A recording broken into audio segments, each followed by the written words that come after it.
We welcome you all to the second episode of Voices of Muktangan, where we are discussing helping children develop and strengthen their numeracy skills. I think in the first part, some of the key takeaways we understood were the challenges are very deep rooted and they are systemic, as well as we see these challenges in terms of the resources, in terms of the skills of teachers and parents, as well as some of the disconnects between theory and application that makes it extremely challenging for children and teachers to become better facilitators and acquire numeracy concepts. And we also spoke about how important it is for children to understand and enjoy maths by doing the activities and through exploration. So continuing on this topic further, I think when I think about my own school days, I remember one teacher in particular, and this always stays with me to this day because I have been a child who was very, very, very scared of maths. And there was this one teacher who used to teach us maths, and she used a lot of songs and music to teach us maths. And that year, I remember how much I enjoyed the subject, how well I could understand it, and it also showed in my academic progress. So, what are some of Muktangan's strategies, processes, and even materials that we use in facilitating numeracy concepts in an enjoyable way for children? I would like to ask both Namita ma'am and Lata ma'am to guide us more on this. Thank you, Shruti. I would like to say, in the question only you said that you learned music, you learned maths, and music helped you to learn it better. So our goal in Muktangan is to make math a fun-loving subject, both for our teachers as well as our children. We always guide our teachers to engage more with children in explanation, question and answers, discussions, which are aimed at promoting understanding and confidence in the subject. I would be talking more about Muktangan strategies and processes which help deliver the subject, the concepts in the subject well to the children. First, I would like to focus more on the approach that Muktangan has, the department has, is the active constructivist approach, where the child creates her own understanding of the concept, which further helps child to remember for longer periods. To just give you an example, as Lata said in our previous discussions, that it is the number line that is very important to teach numeracy to the children. So what we have done is that all our 7 schools have this number line drawn in the corridor. Now, you think if a child is to stand on a number line, see the numbers on it, he will observe the number line. And whatever the concepts that are related to numeracy, whether be it numbers coming after, before, ascending, descending, any concept, the child can look for himself and then understand what the concept is all about. So it is very important that the child creates his or her own way of understanding the concept. Secondly, we also focus on activity-based learning, which is very important for the children to engage, because if the children are engaged, if they participate in a given activity, it makes it fun to learn the concept. And hence the children remember that particular concept for quite a longer period of time. So the two approaches are the active constructivism and activity-based learning. Now, if you see a textbook, if you see math textbook, you will find that, when you start numbers from grade 1, it starts from single digit to 2 digit in grade 2, 3 digit in grade 3, and so on. So basically, the curriculum is a spiral curriculum. Although we follow state textbooks, but we have made slight changes in the way we deliver topics, which suits the needs of our children. So what we have done is that instead of starting with any other concept related to geometry, which is in the textbook, in some there are Roman numerals in grade 5. what we have done is that we start with numbers across all grades, right from grade 1 to grade 8. Because what we believe is that the numbers are, what I can say is that the numbers are the foundation to any other, and all the other branches of math, they originate from the numbers. And then we move on to the other concepts, that is measurement, pattern, statistics, and so geometry, and so on. So the little bit tweaking of the curriculum has helped us in our approach towards the subject. Then math has a very unique process that we follow in Muktangan, and that we call it CREDA. So what do you understand by CREDA? So a very brief explanation of CREDA, if I may give you, is that the philosophy is that the process is that we start from something very simple and then we move on to complex. We start with something concrete because, as you said, and as earlier Lata and Urmila also said, that it is very important for a child to have the concrete experiences, learning by doing. How does this come into practice? It comes when we give them the concrete objects to work on. So we start with something concrete and then we move on to abstract. So if I can tell you a little bit about CREDA, is where C stands for concrete, where R stands for representation. Representation can be in any form, can be in the form of a story, can be in the form of role play, because representation again is a very key process to deliver a concept in a subject. Then comes the explanation part. If you remember, initially I told you that it is very important for a teacher to understand what a child has done. So if I give a child a concrete object and then I allow a child to express, then the teacher would be able to understand what the child is doing. And then comes the D, that is discussion part, where the teacher and the child together come to a conclusion. Again, in math, we say that, we don't want always a right answer by the child. Even if the child has given a wrong answer, we accept it. Why? Because here this explanation, this discussion part helps the teacher to take the child towards the right path. And then finally comes the algorithm.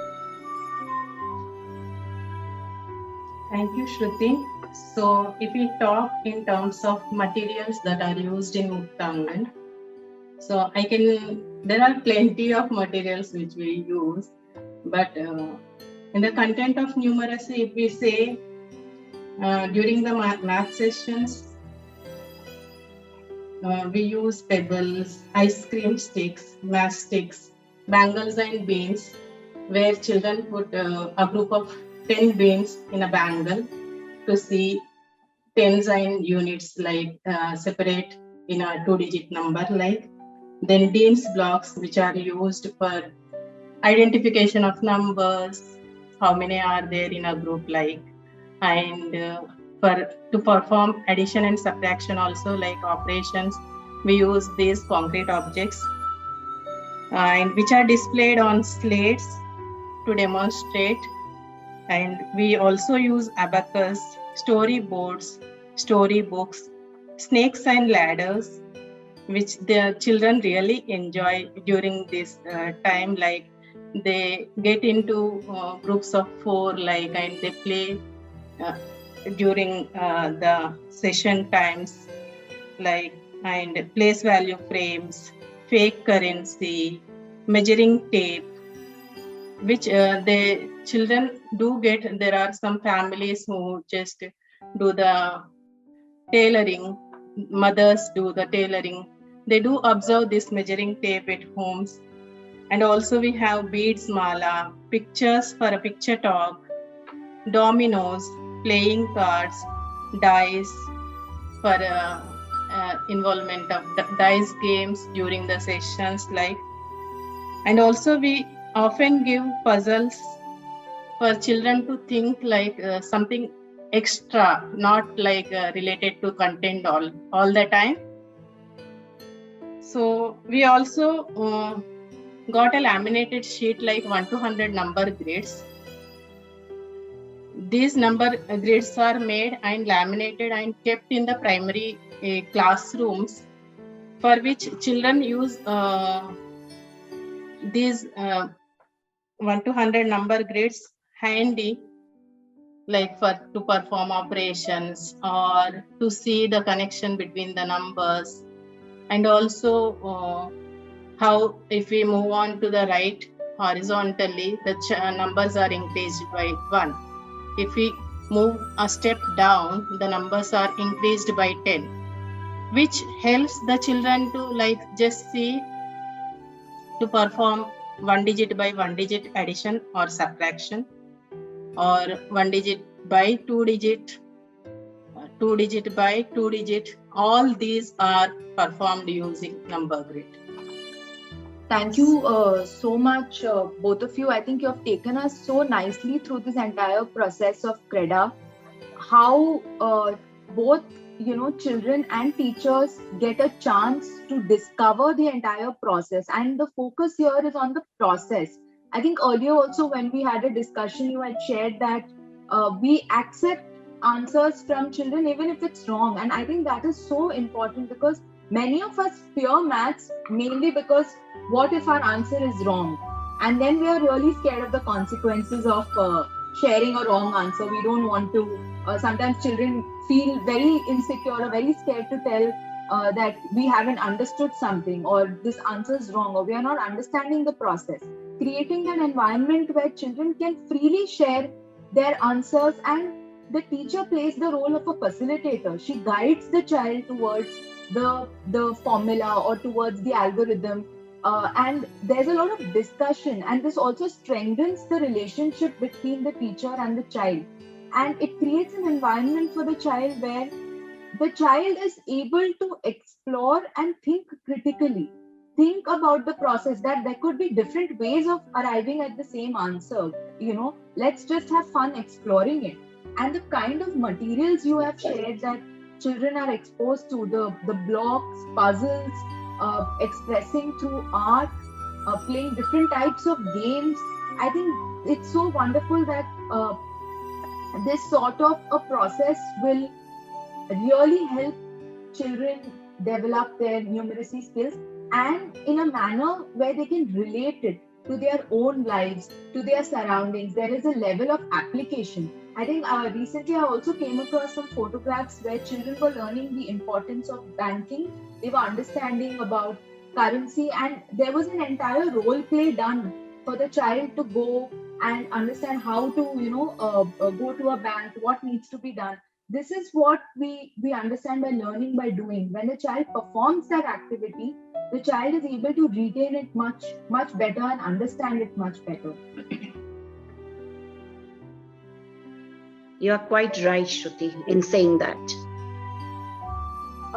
Yes, Ms.Lata, I think you wanted to add something to this. So these are the materials that I have said, and also the teachers, like they prepare puppets related to any of the stories that they want to just enact in front of children. So these stories enable the teachers to enact, and children also involved in these stories to connect with the content or anything. Like for example, if I say the cardinal property of numbers, like the position of numbers, we can say in case of ordinal aspect. Yeah, so in these cases teachers do enact the stories, so we can see the active participation of children in such activities. Whilst they feel so confident and they really enjoy and they want to participate in such areas, like.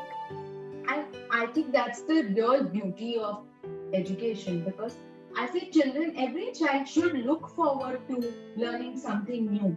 And this whole process of learning anything, exploring, being curious, children are naturally curious. And as teachers and educators, it's on each one of us to create an environment where this curiosity is not stagnated into rigid processes and rigid methods which children are expected to follow.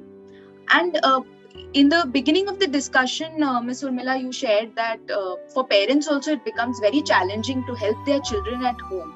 So through all these different processes that you all have been implementing, and like Namita ma'am shared, the spiral curriculum, all the materials that are being used, the basic philosophy of making maths enjoyable for children, do you see a shift in the way parents are now engaging with children and helping them develop numeracy skills?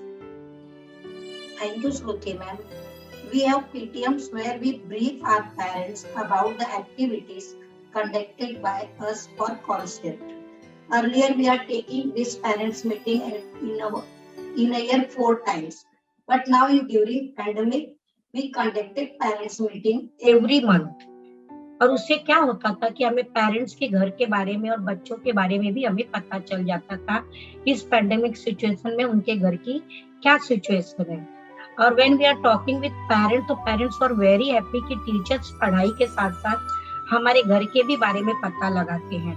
Whatever doubt the parents had, we cleared in the parents meeting.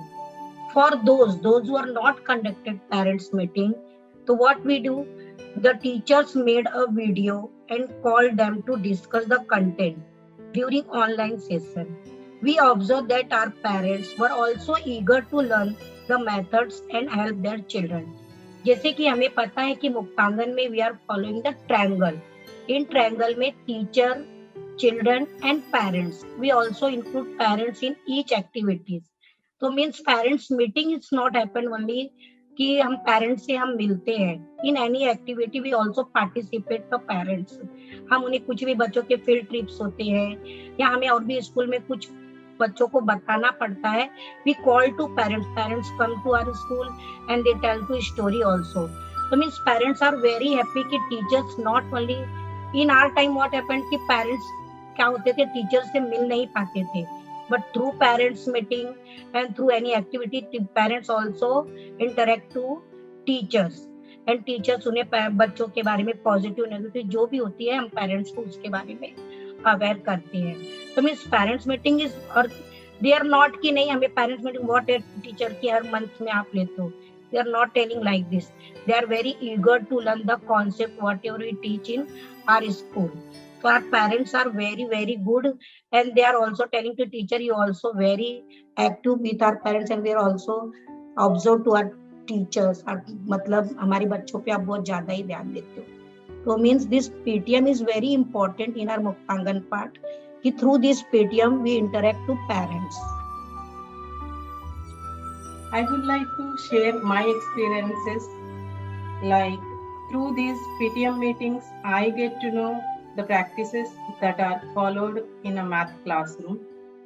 The teachers introduce the concepts through activities and they see to it each individual is participating in these activities, which are really guided me as a parent to help my children.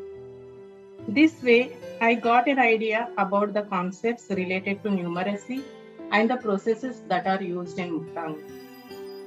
Hence, use of concrete materials during these activities plays an important role, and also how to use them I get to know. It's necessary to know the use of materials, how to, and teachers guided that a lot. In spite we have many materials at home, but how to use is the major thing that we need to learn as parents, because I'm a parent of Muktangan. Like these PTMs help me to facilitate my kids all the way. I think that's so great because it's so important that parents are actively involved in the child's learning, and so many times parents want to be involved, want to engage, but sometimes don't know how it's to be done. Because in the school we have a curriculum, there are processes in place, there are materials available, the teachers have the skills as to how to guide children with those materials. But what happens when the child goes back home? the parent might not understand completely. If you give those blocks to the parents, or you give the grid, for example, to the parent might not understand how this is to be facilitated and how the concept needs to be taught. So during this PTM, the meeting, the parent-teacher meetings, involving parents and getting them to also learn by doing is the only way I think that they'll be in a better position to help children at home and also strengthen their own concepts. In that process, even parents are strengthening their numeracy skills, because we've all grown up in a system where previously, of course, the focus was more on getting the formula correct or getting the answer correct. It was very result oriented, very goal oriented. Now we are looking at process oriented measures. And previously I also remember that we were encouraged to learn formulas, and I used to never understand how to learn a formula without understanding the application, without understanding why is the formula in such a manner, what is the basis or what is the philosophy for this formula to be written in a particular manner. And I think when we start with simple concepts, when we expose children to numbers, you've said that the foundation of all mathematical concept is numbers, and understanding numbers becomes the basis for every complex operation or mathematical problems that we solve in the future. So I think that is very, very fundamental. And I also liked how you shared your experience as a parent, how you're in a much better position now to help your kids at home. And through these processes, we are actually empowering parents to become home educators, to become better facilitators for their child's learning. Thank you so much to all three of you for guiding us through this entire process of CREDA, through the entire process of using different materials to help children, and also telling us the importance of parental engagement and involvement and how we can better equip parents to help their children at home. Thank you so much, and we look forward to continuing our discussion in the third part. So I request all our listeners to stay tuned and definitely check out the third part as well. Thank you. Thank you, Shruti.